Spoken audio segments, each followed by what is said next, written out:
Hey, I am Mustafa Sharif. Thank you so much for listening to Urbanistica podcast. I'm looking forward this episode. It's going to be super interesting. We're going to talk about our city book. We're going to talk about why public spaces quality is the backbone of a sustainable city. We're going to talk about soft, hard, and orgware. I have the pleasure to welcome Minouche Besters to Urbanistica podcast. Hey, and welcome, Minouche. Welcome. Thank you. Thank you so much for having me.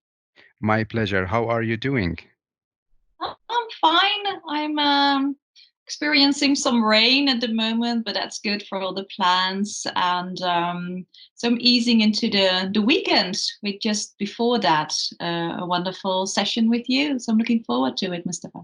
Thank you so much again for giving your time. So, where are you now located in which city? I'm in Haarlem. The STIPO office where I work is in Rotterdam. But as Depot team, we're located through the Netherlands, and part of us is in Rotterdam, part of us is in Amsterdam, and I'm in Haarlem, which is amazing because it's like little Amsterdam, not so crowded, and close to the beach. Sounds like a perfect city. Absolutely. Yeah, that's really good. And are you allowed to go out now in the city during the COVID-19? Yeah, we are. We in the Netherlands we have what they call the intelligent lockdown, as we are such intelligent people. And only like a week ago, last Monday, the outdoor terraces reopened. So we are allowed to go outside, like there's 30 people maximum, and so we can go to restaurants again and the cinema. So slowly things are starting to get back to normal. And how is it for you? Are you going out like crazy? Yes, I'm missing the city, or are you still like a bit? No, I must say, I mean, it's been challenging the last few months, and of course you feel awkward staying inwards and not going outside, and there's a lot of pressure and there's anxiety. But at the same time, we also, I mean, at least I experienced, I have a garden. I love to be in the garden. I started collecting my groceries from a communal a farm in the outskirts of my city. I walk my dog 4 or 5 times a day, and normally my kids would do it or others would do it. So you become much more aware of your the areas around you. I've come to know my neighborhood a lot better. I take evening walks with friends on occasion. And you see also the city look differently. There's places in the city that normally no people would be there, and now you see people flocking everywhere, finding little spots to sit and have a conversation, and finding room for themselves. So it is also bringing a lot of things. Yeah, And so I was saying it was going back to normal. No, it will never go back to normal. It will be different. yeah. But at least we can go out a little bit again. Yeah. I agree with you. It's the same situation here in Stockholm.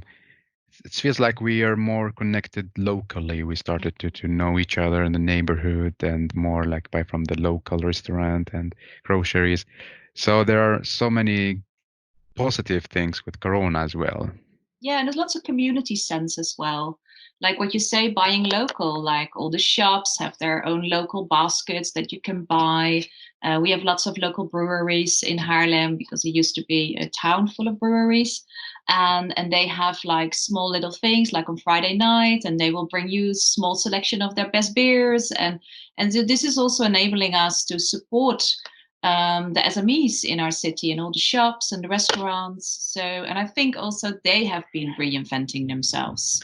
So you see Yeah, a lot of new things popping up, which is good. exactly. It's from both sides, like the people and also the businesses. Yeah. Well, Minouche, you're our storyteller for this episode. So, how would you like to introduce yourself and please tell us what are you passionate about?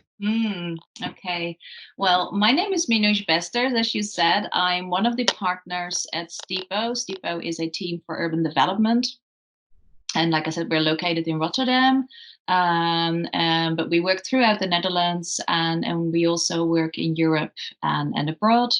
And our aim and our passion is to work on better cities.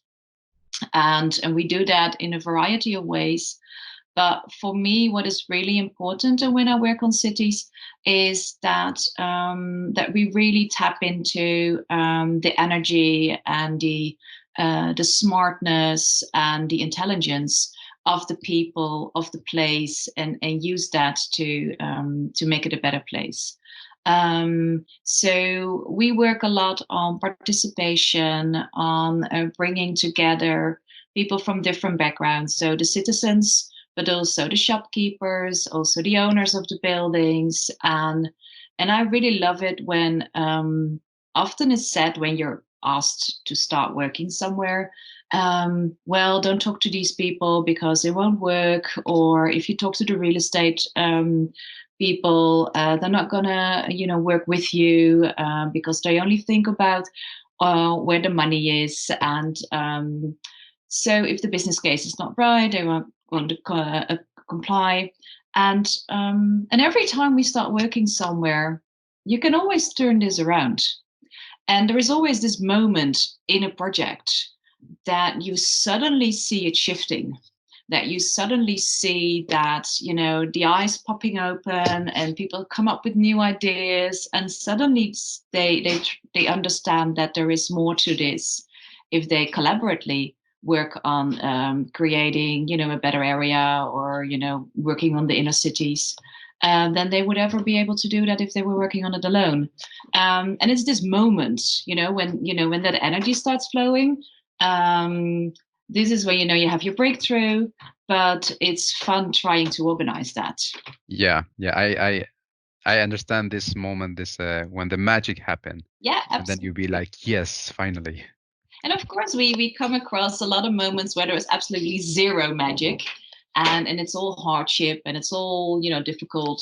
And but when then finally you were able to design a process and to create the circumstances that you can get that magic, it's wonderful.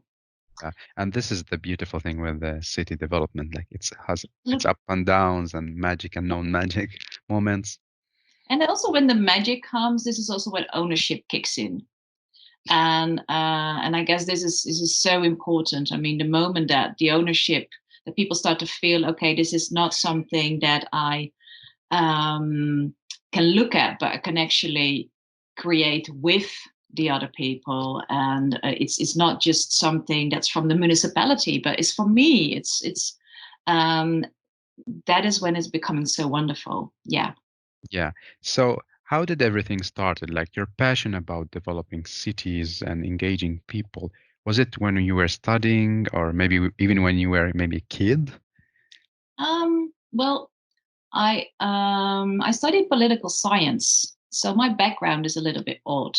And I've got a background in human rights, and I was very much about doing things justice and having people a say in things. And I was very much interested in international development. So I wanted to do development work. I wanted to go to Africa or to the Middle East, and I wanted to work on projects there. And but I did internships with the United Nations, and I slowly began to understand that if I were to go that road, it would be a very slow road, and it would be all about pushing paper, and I just don't have that kind of energy. So I want things to go faster. I want action. I want to be able to change things myself. This is also why in my work I go from doing gardening with neighborhood people to doing strategy with the mayor of a city, and I love both. So I started realizing that the area where you can see things are changing, where you can see that it's possible to do things differently, is actually at the city level. At the city level, it becomes most clear and most vivid how things change.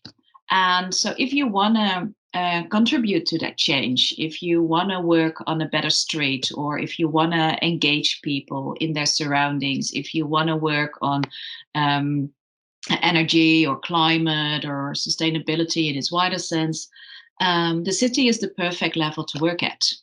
It's a lot faster, and it's easy to work with the shopkeepers and with the real estate owners and with the people in the streets. So there's a nice kind of energy, and it's also great if you have been working on a project and you come there a couple of years later and you actually say, okay, I contributed to this. It's so that was the kind of projects that worked better for me. So so from this perspective, I still understand and I still feel that having studied political science helps me in my work, because a lot of my work is about building coalitions, and it's about understanding from what perspective people come, and it's a lot about process design, and you know, having studied how politics works, that helps. But yeah, I think it's a good transition. Absolutely. Yeah, yeah. Do you believe that you're a change maker now? Yeah, I do.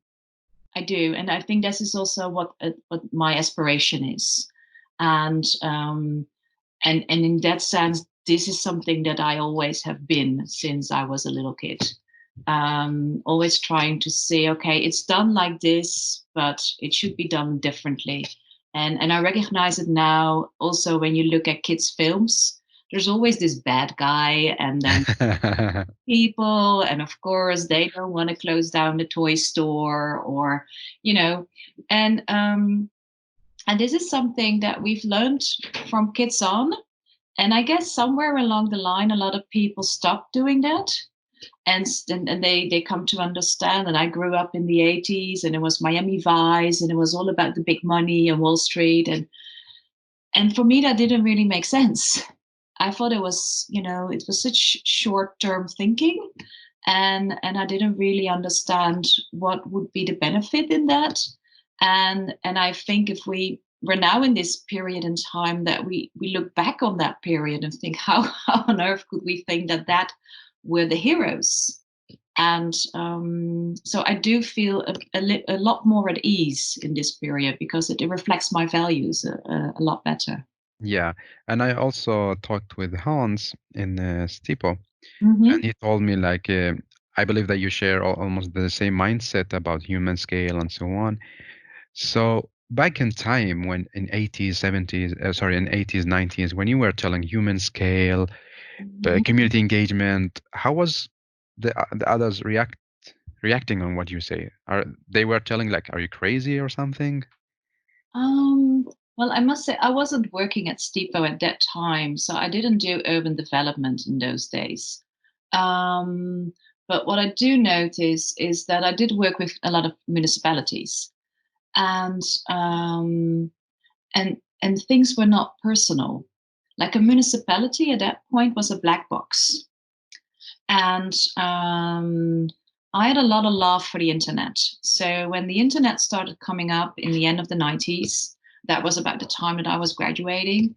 So my first jobs were, working with the internet, and not about the money bit. So I wasn't working at startups that were all about cashing in, but I was working at a startup where we were looking at, okay, what is the impact on society? How is this going to change the way that citizens are going to interact with the city and with politics? And we saw that the new technology was giving people tools that were empowering them. Suddenly you could organize yourself with people from all around.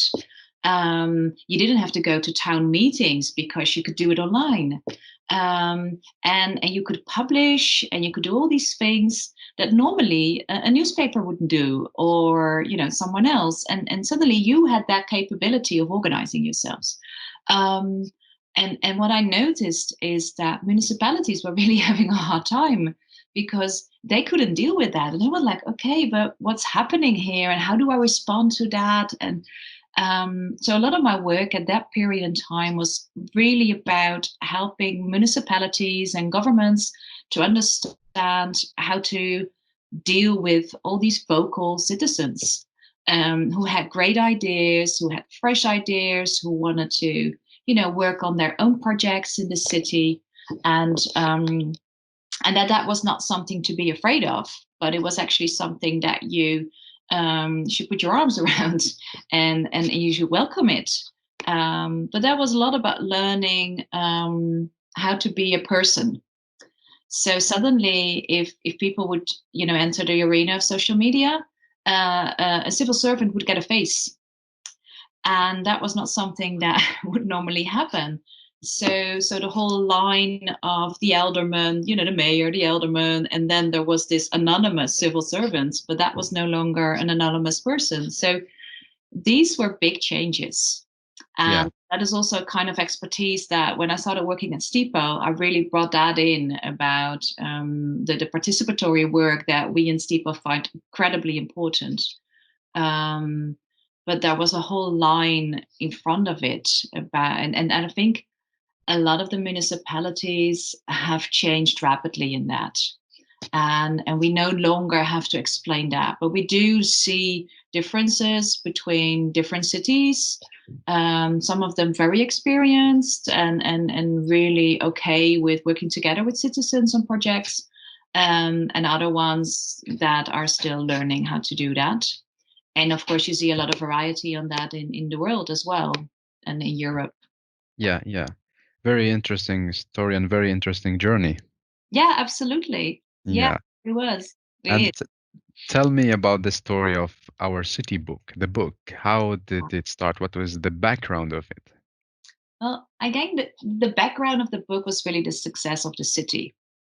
Um, our cities were, in the beginning of the years when I started working with STIPO, it was the moment that for the first time, more people were living in the city than outside it. And with this enormous growth and this potential, you also saw different mechanisms coming up in the city. So they were becoming more busy, they were becoming more tourists, they were becoming more expensive, and there were more and more different groups being living in the cities from different backgrounds, being expats or being migrants. Coming from the countryside, so it was a whole mixture of people, and so also the livability of that city was changing. And so you have more festivals than I think we had. So in the during the summers than we had like in the 10 years before it. And so there was so many things that we loved about the cities, but at the same time you see a lot of people also saying like, okay, it's becoming too much. I can't find a house anymore. It's always busy. So, in this point, the talks about gentrification also started again, of course. And and with the talks of gentrification, you also heard a lot of people talk about placemaking, like placemaking was causing gentrification. And we were like, okay, no, this is never how we thought about placemaking. Um, but of course, people were talking about that little coffee cafe on the corner. And the moment you see one of those little cafes popping up in your neighborhood, this is the beginning of this big transition. It's like the canary in the coal mine. So, and that that cafe was associated with placemaking. And so this for us triggered really, we need to have an answer to this. And also, I guess we were traveling a lot. And we also saw that in other countries, you see also other values about public space. We don't perceive public space everywhere in the same way. And we also have different wishes. So we were learning so much. And there was this big conference in Stockholm called for Cities for All. And that was also the moment that a lot of us working on placemaking within Europe started to share a lot of stories about it. And at STIPO, we already had done a lot of research on it. And we had done interviews in the market and asking people about what their public space and what they loved. And so the knowledge was already popping up. And this is also where the discussions became of whether placemaking is political. We had discussions about gentrification. Is that a good or a bad thing? And we started also to understand that different people talk about gentrification in a really different way. And some people see it as an instrument to really develop the city, and it's a very positive thing. And others see it as the big devil. So that was important. And after the Stockholm conference, we decided, okay, we really need to collect these items and all these stories. There's lots of research, there's a lot of cases, and we as placemakers, we really need to develop our own story on this. And also because and I think this is really important for me, gentrification is not something that happens. And it's not something that, like a flood, comes over you and there's nothing you can do about it. And it's often perceived as that. Like, yeah, we cannot help it that the market forces are like this, or we cannot help it that all the tourists come to our town. Yes, we can. We can help that. And so in the book, we didn't only want to address what was happening in the city and why this was becoming a problem, but also how you can, what kind of strategies there are to work on this and to be more proactive and to make sure that cities remain places where everyone feels that they can be at home and that they can be a part of this. And yeah, so that was the big challenge. Yeah, yeah. And is it only European cities, like the stories that you collected, only from Europe, right? Yes, and then this is because the book was the Cities of All conference was a conference organized by the Placemaking Europe network, and so we also did a call for Placemaking Europe, and it was a way of for us as the network to also learn collectively. And what we also see is that the situation in American cities, for instance, is because we worked on this book together with a Project for Public Spaces from New York. It is different. The challenges are different. The way that investment works in America is different. So it felt it was better. I mean, the differences within Europe are already pretty steep. So we felt it was better to do the collective learning within Europe. And we did take a few examples from outside if we thought they were giving a good perspective. Did you get so many stories that you needed to really select some of them and like refuse some of the Uh, others? well, the book turned out really thick. So yes, we did get a lot of stories, but also we had a hard time not taking everything in. We tried to incorporate everyone. So we had conversations as editors, the board of editors. We had conversations with everyone, adjusting the articles um, so that we could really put them in because it didn't really feel well to not include everyone. It's just when topics would really double that we had to make selections. Yeah. And why you call it our cities? Is there their cities? Yeah, I guess there's an implicit notion of theirs, and with their city we mean the city of the developers, the city of the real estate developers, the big project developers, the institutional organizations, the big finance, some of the private partners, and we work a lot with project developers, and we've seen a big change in that, and I think Hans also spoke about that as well. Um, but of course, there are still developers, and of course, we have a history of that, where the people in the area are not taking into perspective. And And it's also about the public space. Can we? Is it our public space? Are we allowed to do something with it? Are we allowed to use it? And this is also with municipalities. I mean, sometimes, I mean, the whole development is already designed, and I have these conversations if I'm in the streets and talking to people for projects that I do. I have them constantly, and people still come to me and say, okay, no, but the design is already finished. And then you have to explain them, no, you're allowed, and we're going to work on it together. And and and for a lot of people, that is not the way they normally feel that it's done. So in that sense, and our city is also, if you live downtown Barcelona, or in Amsterdam, or in Venice, or I don't know how the situation in Stockholm is, but um, it is no longer your downtown. It's a tourist's downtown. And and if you live in some areas, it's the transition of migration in those neighborhoods has gone so rapidly that where you would normally drink your beer in the neighborhood cafe, it is suddenly a Turkish coffee house, and you don't feel it like your neighborhood. So in all these levels, I also have it with friends who live in Amsterdam, in parts where lots of expats started to live there. And suddenly the baker speaks English with them instead of Dutch, and they don't feel at home anymore. So it happens at all these levels, and this is why is it our city? So it should be. So we should work on it. Yeah, yeah. Very interesting point of view. And from the content, there's many interesting stories that I would like to discuss, but I guess we need a whole season to go through. I will select some few points. So why public space quality is the backbone of a sustainable city?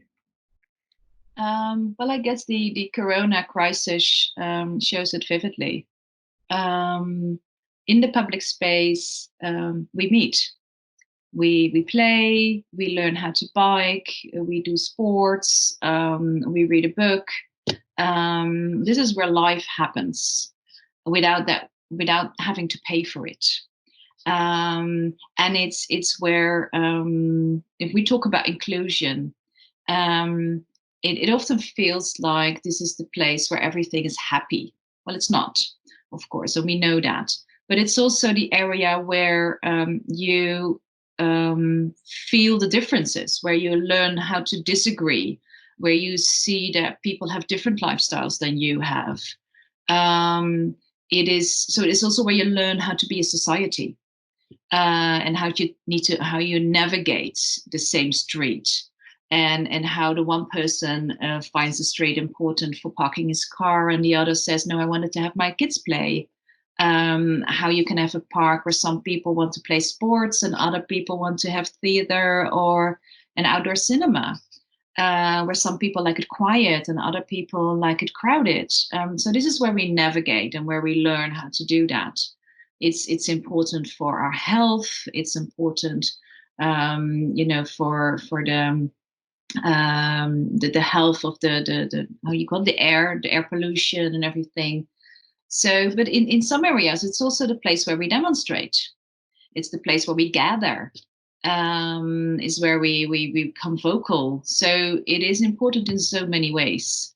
And we see that now a lot in Corona times. I mean, in the areas where there is not enough good public space, it gets way too crowded. And a lot of people are finding out that there's so much good public space just around the corner. So you don't have to go to the Vondel Park or to the one part of the beach where everything is happening. There's so many other places where you can go to. Yeah, but how can we ensure that public spaces truly represent and serve the people who live around it? Hmm. Um, well, there. In the book, we talk about three lines of thought or action, actually. So, and it begins with that. Of course, you need to design public space collectively. So it's really about designing with people. And the book shows a lot of ways how you can work with minority groups, with groups that are not so vocal. and how you have little small things like a change walk. It's wonderful to do that. But it's also about working with youth, working with kids. During Corona times, at the moment, we do a lot of work with the kids because we can work online with them. So we have been Minecrafting and doing all these things. And I just love the feedback that we get from kids and the things that they want in their streets. And this girl told me, I want to have a cat's cafe. I was like, cats? Yeah, where all the cats are running around. I've been there once. I want that in my neighborhood. This would never be something that an adult would say. So these are the fun things. And so learning how to really design with all these different groups of people is very important. And the book shows a lot of ways in how to do that in a longer term process, but also finer examples of small groups. Um, it's also about doing development differently. In the beginning, we talked also about bringing all these different parties together, and this is something that we do a lot in our work. And you know, bringing the magic in that the real estate developer actually starts to understand that having good public space is helping him or her developing better houses where people feel more happy, where people take more responsibility, and also make sure that the area of the property stays more clean. So you know, it works in different ways. So we talk about a concept called gentrification. So it's like gentrification without the sharp edges. And how do you do that? How do you redevelop an area but make sure that it doesn't tip over? And there's a way in legal. So in the legal sense, you can do a lot. You can do it by, you know, how the way did you tender for your projects. It's about building area coalitions. So it's also working on that area. It's not only the niceties of doing participatory work, but it's also about, you know, having in place the tender, the organizational aware, the judicial actions. And and even if you've done everything right and you really try to do your participation good, there will also be groups that you won't reach. And for those groups, I mean, in I don't believe, and I don't think anyone of the authors in the book believes that there's groups that you cannot reach. You can always reach everyone, but it just means that you have to try harder. So the book also gives you a couple of examples in how to do that, and really make sure that you reach out to these people. And one of the most the most beautiful examples that is in the book for me about that is the research that was done in the UK on what they call curated sociability. And they have been researching how refugees use public space. And because of course, being in the green, being in the outdoor, being in nature is really good for your stress levels. It's good to, you know, be part of a community, be part of a city. But then again, a lot of the refugees were not using the parks. And why was that? And so their research showed that the initial step of going outside, going to the park and being there was really a burden for them because they didn't feel at ease. They felt looked at. They didn't really feel they had a purpose. And without a purpose, they felt that they had no right to be there. So with curated sociability, what they do is they help you take that step, that leap forward. By organization, for instance, on one of the stairs in Paris, they did language classes. So they would invite refugees to have their language classes on the stairs for everyone to watch in Paris. So that meant that the people there had a purpose to be outside. They were having language classes, which helped them to go outside more often and feel better about that. So this is what they call curated sociability, and I really love the concept. Yeah, yeah. And also it's not that big deal that you need to put so much money in it. It's very simple, very smart. Yeah. And I guess this is, of course, an aspect from placemaking that is really important. It's called the quicker, lighter, cheaper. You always have to know what you're aiming at in the end. But it doesn't mean that you cannot do anything now. So it's always, and this is also how you get the energy flowing, but it's also how you create trust. If you do something small and it works, people start to trust that, and they will be able to take a bigger step. And maybe we can try that, and maybe that works too. And so you can learn collectively. Yeah, and you also talk about the three interacted aspect, the hardware, the software, and the orgware. What is Yeah, the third one? orgware. Yeah, Yeah. what is it about? Well, orgware is a part. I mean, you can have beautiful design, and it can be human scale, and it can have all the benches and the colors, and it looks wonderful. And it can be, and you can have activities. But the orgware really makes sure that you go from place making to place management. So it's not about doing something once; it's about doing it constantly. So you want to have a seasonal program. You want to be able to involve a lot of people. You want to help them organize themselves. So the orgware part is really about where ownership is being formalized and where you organize your long-term finance. So you have to come up with little smart ideas about, okay, if we redesign this area, how can we make sure that there is money for not now, but also next year? And what are smart ways to do that? And how often you have lots of community organizations in an area, but they all work separately. Well, in the orgware part, we try to look how we can get that more collective and more organized around the place instead of around an organization. Yeah, so it's like kind of how to keep it livable Yeah. and self-sustainable, maybe also financially. Yeah, and it's also like this is where we can step out.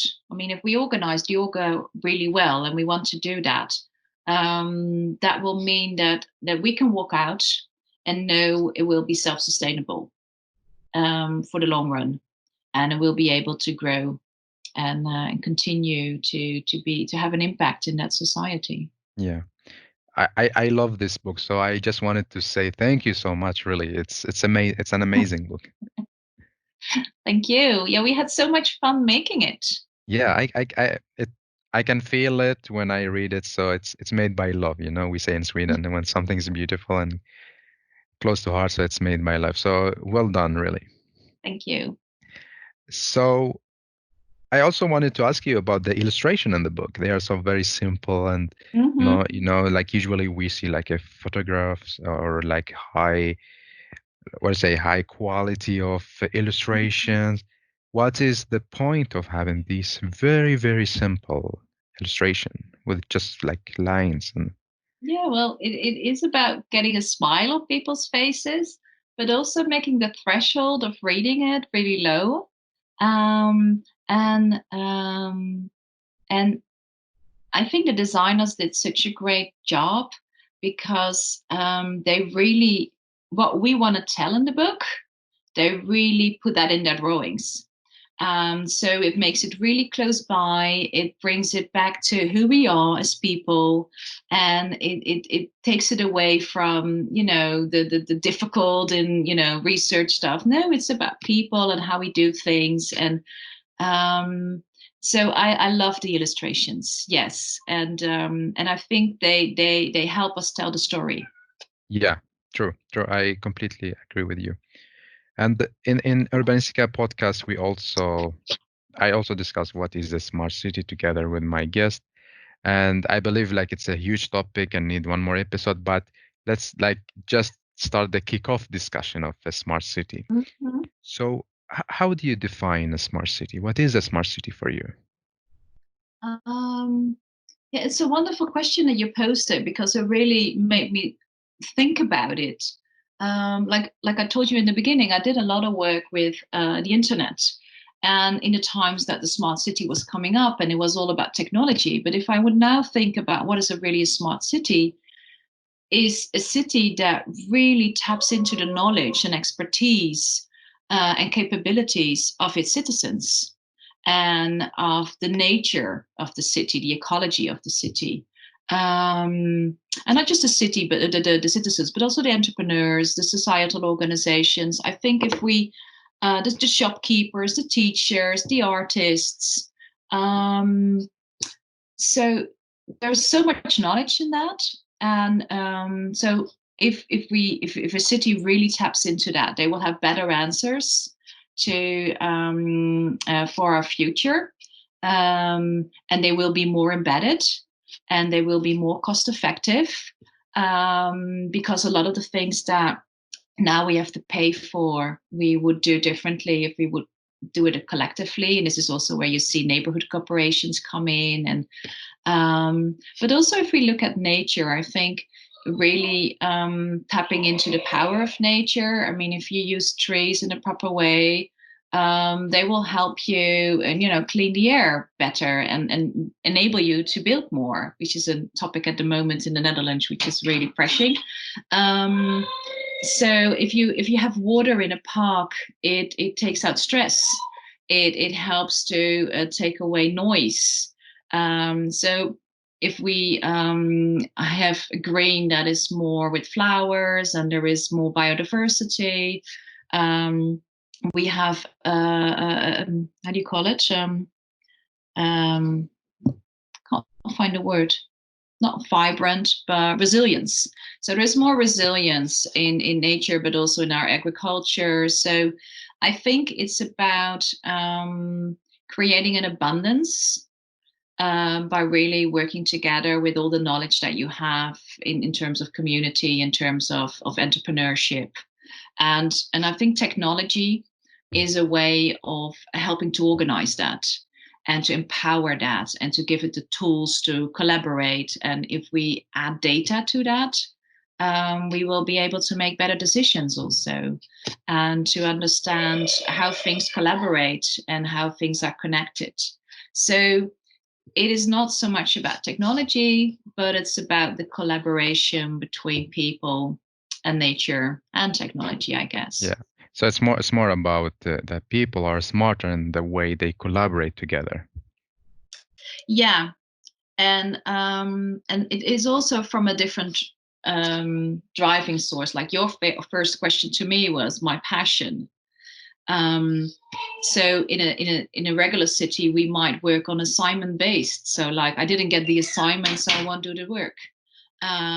But if in a city where we tap into each other's knowledge, and we really value each other's knowledge and each other's capabilities, we work on a completely different basis with each other, and we start our own initiatives, and we start our own collaborations. And I do collaborate better if I work together with a shopkeeper and with someone who has a completely different background as I. And so it's nice when these things come together, Yeah. and that make us more resilient Yeah. and And flexible. do you believe, or do you see that cities now in Netherlands, we can take Netherlands and then other cities in Europe, are close to this definition of smart city that you just told us about? Uh, I think I think we're really on track.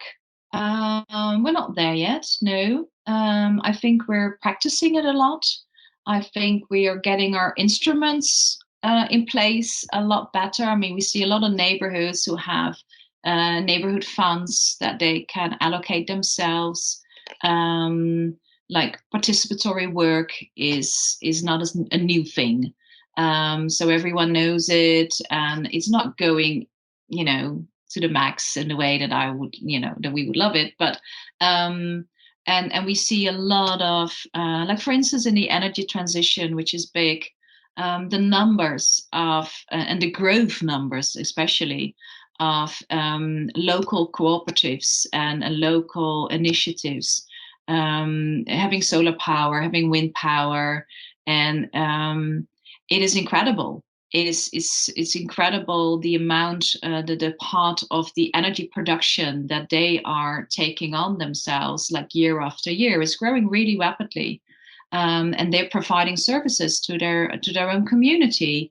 So you see really a strong development in that, And so it's absolutely happening.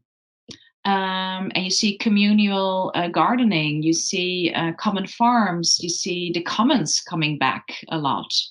And I think also the whole Corona crisis has also been a push in this and helping it get more strength and more widely accepted, I guess. A lot of more people got to know about all these initiatives because sometimes they're only in the happy few area. Yeah, so I think we at the forefront of this development. Yes. Yeah, great to hear that. And Minouche, we are talking about the future cities. If I take you back in time, in a time machine, and you go back in time, and you're allowed to change one thing in all the cities from the architecture and urban planning and design point of view, what will you change? The role that we gave the car in our cities, because I guess that has been the most powerful change to our urban fabric, and an urban fabric that we're now trying to bring back, not only in the Netherlands, but in a lot of countries. Everywhere I come, it's all about walkability, because this is also where you find the community, and also where we go away from pollution. So and where we allow small SMEs to come up again. So the impact of the power that we gave to the car and the enormous space that it was allowed to take in our cities. What would happen if we did not do that? Very interesting. Yeah. Look like that now. Mm. And what will you add if you're allowed to add one thing? Well, it would have to be about nature, and it would be more on the forefront in cities. So I recently saw a small map of Cairo about 100 years ago, and they had a structure of Cairo that you had like little areas, and it was like there was the elitist house, and around it there were a few alleyways, and that was your small community, and everyone would always have access to green. Very close by, it was like a 30 meters thing, and there was little gardens, and there was a yard with the fountain, and it was a lovely image. If you look at Cairo now, this is not the image that you have. Um, and But it was built like an oasis. And so the one thing that if you go, I don't think it will change across. If you talk to people about their neighborhoods, what do they want more? They want more green. And so now it's always like the last bit that we arrange. So we take the houses and we make the value case, and then on the side there has to be some green. So if I could add something, I would change that around, and I also would change the way we look at green. So it can also be food green. Why would I mean, I was in Athens last year, and there were orange trees in the middle of the town, and they were like, I only have oak trees. Why don't I have orange trees? Well, because the environment in the Netherlands, of course, is different, but the whole concept of having fruit, having diversity of green, and having it close by to people would have an enormous effect on how we feel ourselves, how we perceive the area, and it would do a lot to our happiness, I guess. So yeah, I would definitely add green, lots of it. Yeah, bring back the greenery to the city. Absolutely. Yeah. Yeah, and not make it something that is distant that you have to travel through to, but something close by. Do you think it's correct to bring back the greenery to the city or to bring the city back to the greenery, to the nature? Mm, So it's a philosophical. yeah, I know. Well, it feels that it's an either or situation now, and I don't think it should be. And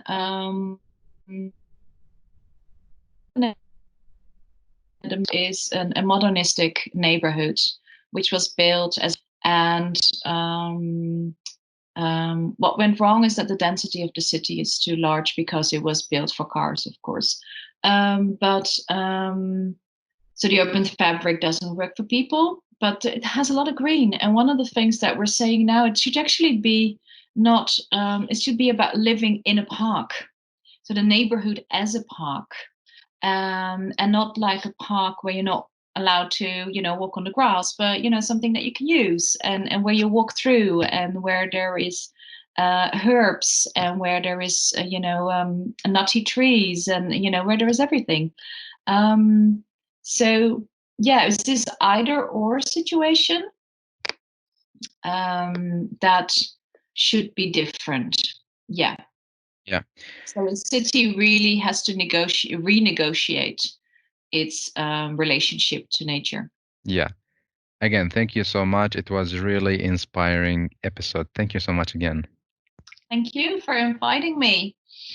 And How would you like to summarize our conversation, your reflections, and three takeaway messages to all the listeners? um, well, for me, it was really nice to talk in depth about the book again. We launched it in before the summer, and we did a Dutch launch just around December. And we had lots of inspirational feedback to it, so that's always nice. But for us, it's also really a book with a message. So we hope that people not only read it but also use it, and take to heart the lessons that are in the book. But it's so practical. There's so many cases in it. There's so many tools on how to do things that really help you to take different actions. And I think the main thing that, and also why we made the book, is that we really want to show that there are alternatives, and that you can work proactively on cities for all and cities where we all feel that we have a place, and that big developments like tourism and the rising of the housing prices are not something that we just have to sit with, and but we can act upon it. So I guess that is really important, a really important lesson that we want people to take away from it. And also I think that's my main one. Yeah. And also that there is no one recipe.